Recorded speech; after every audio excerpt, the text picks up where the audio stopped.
تعالی کی بارگاہ میں دعا ہے اللہ رب العزت ہم تمام کی حاضری کو یہاں پر بیٹھنا، جمع ہونا، ختم قادریہ سننا اور جو ہمارے قلوب میں جائز مقاصد ہیں اپنی پاک بارگاہ عالیہ میں قبول و منظور فرمائیں۔ مختصر سی گفتگو کروں گا۔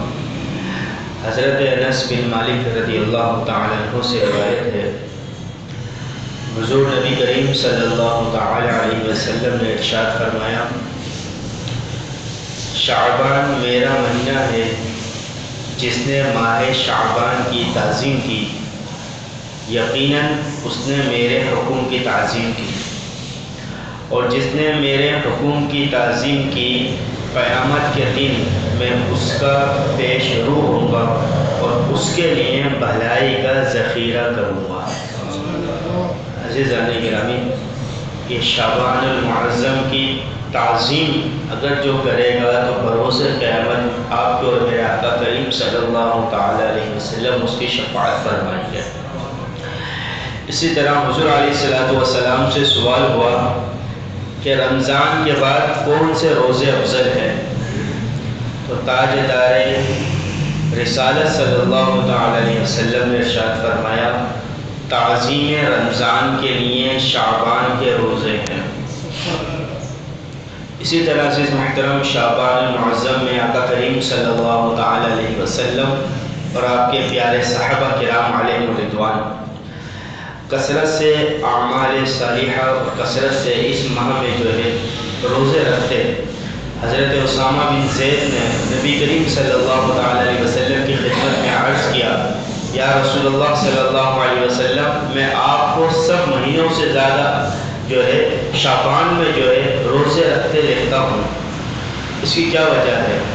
تو حضور نبی کریم صلی اللہ تعالی علیہ وسلم نے فرمایا، یہ رجب اور رمضان کے درمیان وہ مقدس مہینہ ہے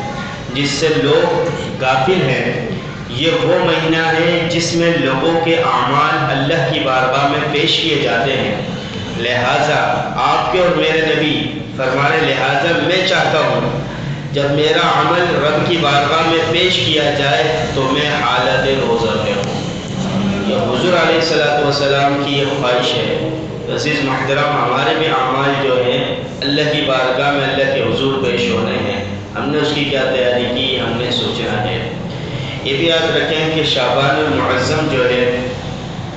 اس کی بڑی برکتیں ہیں، اس کے نام کی آپ دیکھیں کتنی برکتیں ہیں۔ اس میں 5 حروف ہیں، شین، عین، با، الف اور نون۔ شین سے مراد بزرگی ہے، عین سے مراد بلندی ہے،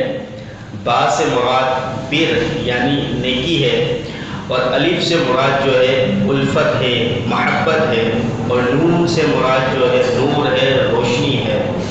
تو یہاں پر بزرگوں نے فرمایا کہ ماہ شعبان المعظم یہ وہ مقدس مہینہ ہے جس میں لوگوں کو بزرگی بھی ملتی ہے، بلندیاں بھی ملتی ہیں، نور بھی ملتا ہے، الفت و محبت بھی ملتی ہے، لیکن ان کے لیے جس نے ماہ شعبان المعظم کی قدر کی، اس کی تعظیم کی، جو اس کا حق ہے اس کے مطابق جو ہے اپنی زندگی کو گزارا۔ یہ بھی یاد رکھیں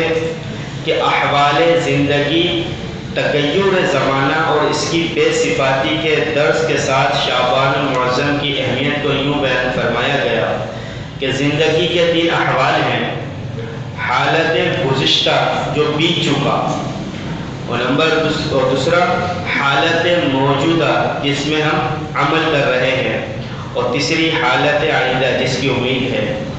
یہ بھی یاد رکھیں اسی طرح 3 مہینے ہیں، رجب وہ تو گزر گیا، پھر نہیں لوٹے گا۔ اب رجب میں آپ نے میں نے کیا کیا، نیکیاں کمائی یا نہیں کمائی، یا آپ اور میں خود اچھے سے جانتے ہیں، اور رمضان کا ہم انتظار کر رہے ہیں۔ آپ اور میں نہیں جانتے کہ ہم ماہ رمضان میں زندہ رہیں گے بھی یا نہیں رہیں گے۔ اور دوسرا ان دونوں مہینوں کے جو درمیان ہیں وہ ہے ماہ شعبان المعظم۔ تو عزیز محترم، اس شعبان میں جو ہے